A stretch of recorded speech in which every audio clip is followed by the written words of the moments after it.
Chapter 10. The next day at lunch, Darrell was eating with Harold. "I heard about your match last night against Lincoln," Harold said. "I lost," Darrell replied bitterly. "I heard you were good, though." "Who told you that?" "I heard kids talking in homeroom." Darrell grunted. His uncle's words haunted him. I'm thinking about joining wrestling because of you, Darrell." Harold stared at him. "At first I didn't think you'd stick with it, but you did. Not only that, you look bigger and you seem stronger. I'm thinking that wrestling could do the same for me," Harold confessed. Darrell thought Harold was only saying things he thought Darrell needed to hear, but the look in his eyes told Darrell that his friend was serious. Darrell did not know what to say. Harold was the only kid Darrell knew who could understand what he was going through. For him to say what he did meant a lot. "You should join," Darrell said to his friend. "Hey, if I can do it, you can do it." As they ate, the boys watched one of the cafeteria workers on the other side of the room cleaning a mess of spilled vegetables on the floor. The woman looked like someone's grandmother.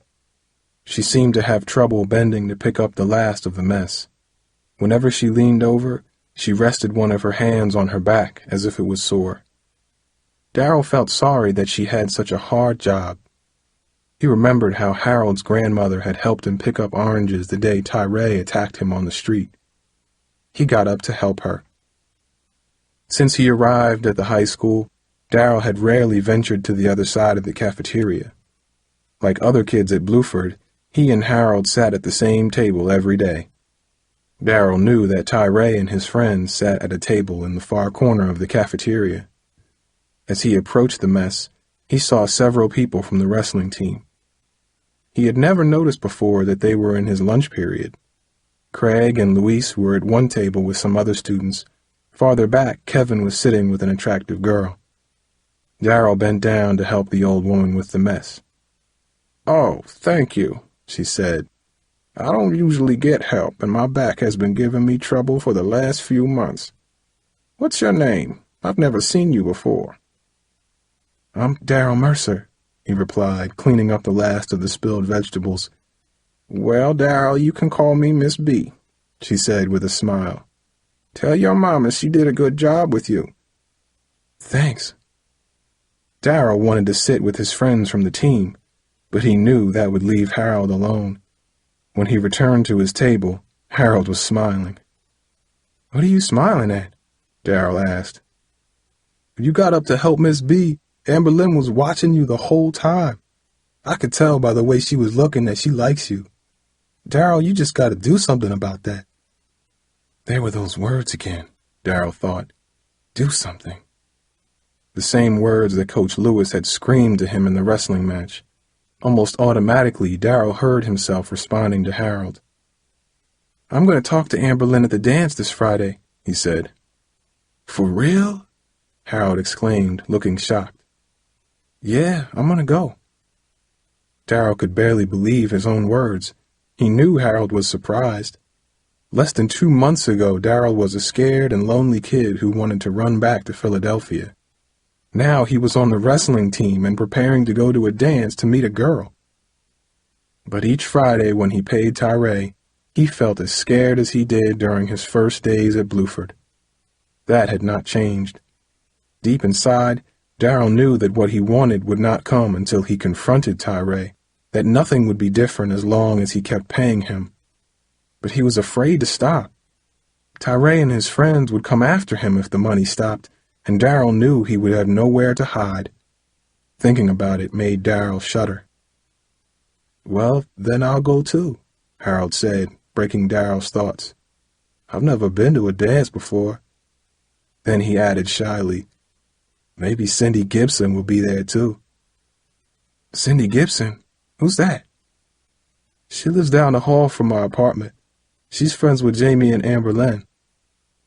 "Well, if Jamie and Lynn are going, she'll probably be there too." "I hope so." Harold smiled. The two boys shook hands and agreed they would go to the dance together. At 8 o'clock Friday evening, Darrell and Harold met in front of Bluford. Dozens of students were streaming into the school when they arrived. Some were dropped off from cars and others were walking in large groups. Darrell and Harold joined the crowd heading down the school's main hallway towards the cafeteria. Several police officers as well as a handful of parents and teachers lined the hallways to make sure there would be no trouble at the dance. One of the teachers was Mr. Mitchell. Seeing so many adults made Darrell feel safer. "Look at that," Harold said, pointing forward. A police officer with a metal detector was up ahead of them. People were being checked for guns and knives before being let into the dance. "Man, it looks like a prison, not a school," Darrell replied.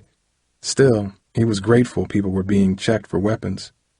At least Tyrae won't have his knife, he thought.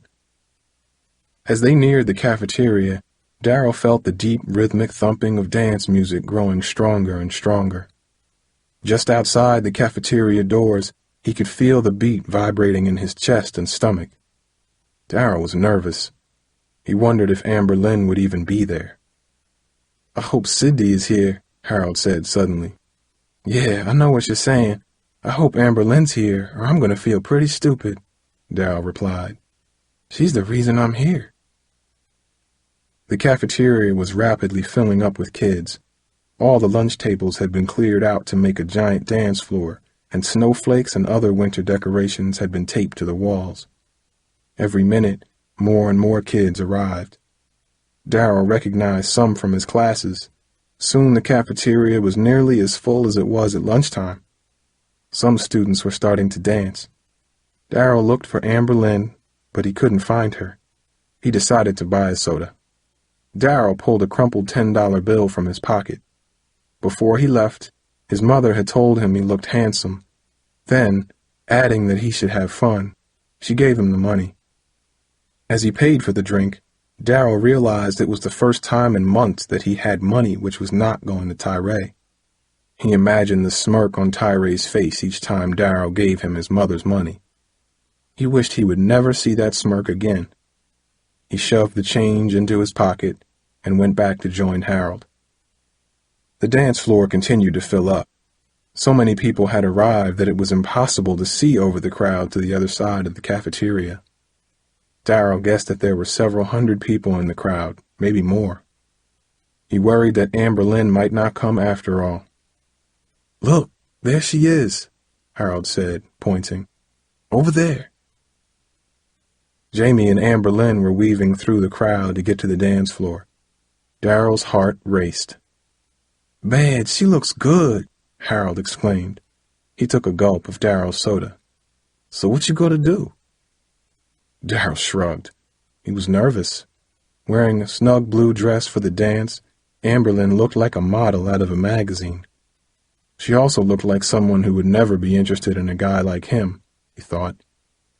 "I don't know, Harold. Look at her." "You mean you came all this way so you could talk to her, and now you're not going to do anything except sit here? Get over there. I saw the way she looked at you at lunch. Go over and talk to her," Harold demanded. Just then, Darrell saw Cindy walk by with a few of her friends. "Hey, there's Cindy," he said. Harold turned to look at her. Darrell could tell by the expression on Harold's face that he was suddenly nervous too. "So what are you going to do?" he asked. Harold smiled and shrugged his shoulders. Darrell knew Harold was right. He had to try to talk to Lynn, but he had no idea what he would say. He imagined himself stuttering and making a fool of himself. How could he ever go near her? But a voice in his head told him he had to. If he didn't talk to her, the voice said, he would be defeating himself again. If he wanted something to happen, he had to do something. When he imagined her laughing at him, he cringed.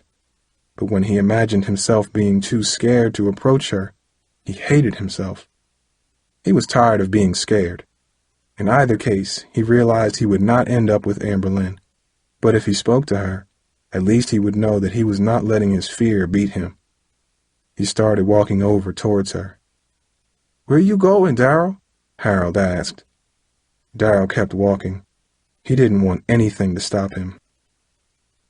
He saw her in front of a group of students. She was saying something to Jamie as he approached. Jamie saw him first. "Hey, Darrell, what's up?" Jamie asked with a wide grin on her face. Amber Lynn, I'm going to get something to drink. I'll be right back, she said. Then she left. Darrell looked at Amber Lynn. She smiled at him. Hi, Darrell, she said warmly. I saw you wrestle the other day. You looked so good out there. I couldn't believe it was your first match. Thanks, Darrell said. He didn't know what to say to her. Maybe what Jamie said was true, he thought. Maybe she did like him. I still have a lot to learn, he said. He was embarrassed about losing, but she didn't seem to hold it against him. Look, Darrell, I've been meaning to talk to you. I'm sorry about what happened that day in English class with Tyrae. I felt horrible. I should have never said what I did about you, she said. Darrell was surprised at how sincere she sounded. Amber Lynn, I'm the one who should be sorry, Darrell replied. I brought all that on you. I wish it never happened. He shook his head. Why don't we just put it behind us, okay? Amber Lynn said. Deal, Darrell said. He noticed the music had softened and people were pairing up to dance in couples. You want to dance? He asked. He couldn't believe that he had said it. He was almost certain she would laugh. Yeah, she answered. I was hoping you'd ask. Darrell put his arms around Amber Lynn's waist and pulled her gently to him. He noticed that he was about as tall as she was, though when they first met, she seemed a bit taller. As he danced, he felt her warm hands around his neck. He didn't want the dance to end. But then he saw a familiar face through the corner of his eye. Rodney was standing at the edge of the crowd of dancers. He was watching them, a tight-lipped grin plastered on his face. Darrell knew that if Rodney was around, Tyrae was not far away. His pulse started to pound. He wasn't sure what to do. He didn't want to tell Amber Lynn he was afraid, but he didn't want to cause another embarrassing moment for her like the one in English class. The slow song was ending and a faster song was already starting. Darrell knew he had to get away from Amber Lynn, or else both of them would be targets. Amber Lynn, I'll be right back, Darrell said. Where are you going? She asked. He could tell by the look on her face that she was confused. I have to tell Harold something. I'll be right back. He walked back to where he had been standing when he arrived at the dance. He couldn't see Harold or Rodney. The cafeteria was dark except for a few weak lights over the dance floor. Crowds of students seemed to bounce and sway in unison, and the beat of the music grew louder and more intense. Darrell felt like he was trapped inside a giant heart that pumped and throbbed around him. He was scared. The only idea he could think of was to find Mr. Mitchell, but he didn't know what he could say even if he found him. Nothing had happened. Not yet. Darrell was moving quickly towards the hallway when he felt a large hand grip the back of his neck. Why you in such a hurry, midget man? You and me got some talking to do. It was Tyrae. Tyrae steered him forward. Darrell wasn't sure where he was going until he was shoved into the men's room. Several other kids came in. One of them stood outside the door to stop other kids from going in. How much money did your mama give you tonight? Tyrae asked. I ain't got no money, Darrell said. Boy, don't you lie to me. I ain't playing games with you. I know you're sweating, Amber Lynn. I can make you the biggest fool in this high school, and I'll drag her down there with you. She won't even look at your sorry face again, and the rest of the school will laugh every time you walk in the room. Tyrae stepped closer. Man, everybody already knows you're a scared little punk. What they don't know is that you've been paying me each week. When I tell everyone that, people will laugh so loud they hear about you and your poor sorry mama all the way back in Philly. Now what you gonna do? Tyrae growled. Darrell hated Tyrae, but he feared him more. 3 of Tyrae's friends, including Rodney, were in the bathroom. Darrell was cornered. He hoped the teacher would walk in and rescue him, but he was alone. He couldn't bear to think of what Amber Lynn would say if she knew he gave money to Tyrae each week. But most importantly, Darrell did not want Tyrae to make fun of her. Slowly, he reached into his pocket and pulled out his mother's change. See, He ain't as stupid as he looks, Tyrae said, creeping even closer to Darrell and grabbing the money. Your mama must be real proud of you, Rodney added with a chuckle. Now, about Amber Lynn, Tyrae said, gripping Darrell's arm. Tyrae's friends also grabbed him, their arms like thick ropes preventing him from escaping. Darrell struggled, but he was unable to free himself from the three boys' grasp. They yanked him over to the back of the bathroom where a large trash can stood. Let go of me, Darrell yelled. The boys lifted him off the ground and dropped him headfirst into the trash can. Darrell's face landed on a pile of wet paper towels and empty soda cans. Darrell winced at the heavy scent of orange soda and the chemical detergent the janitors used to clean the bathroom. You ain't nothing but trash, Darrell. Remember that. Stay away from Amber Lynn or next time it'll be worse, Tyrae said. Darrell heard footsteps and then the sound of the bathroom door closing. Enraged, Darrell tried to pull himself from the can. With one great push, he managed to tip the trash can over, and he and all its contents spilled out onto the bathroom floor. Darrell stood up amidst the trash and saw his reflection in the mirror. Bits of paper were caught in his hair, and a soda stain marked his white shirt. Tears welled in his eyes. He never felt worse. Tyrae and his friends were taking everything from him, and he was still too weak to protect himself. Wrestling had not helped him at all. A group of boys came in to use the bathroom. Man, look at this guy, one of them said. Another one laughed. Darrell stared into the mirror. A tear rolled off his face and dripped onto the tile floor. Darrell wanted to scream. He wanted to yell as loud as he could at the world for what it allowed to happen to him, for how it allowed Tyrae to get away with everything. He wanted to curse God for allowing his world to be filled with so much torment. Darrell kicked the trash can, sending it smashing against the bathroom wall.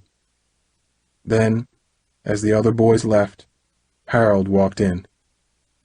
Darrell, where you been? Amber Lynn is looking... What happened to you? Why you got trash in your hair? Leave me alone, Darrell screamed, rushing out of the bathroom. He shouldered his way through the crowd, stormed down the hallway, and made his way out of the school. He started to sprint as fast as his feet would carry him. He wanted to get away forever from the people who laughed when they saw him, who humiliated him when they got the chance. Darrell sprinted the mile back to his home, tears streaking down his face. The lights were out when he got back to the apartment. He went into his dark room, sat on his bed, and quietly wept.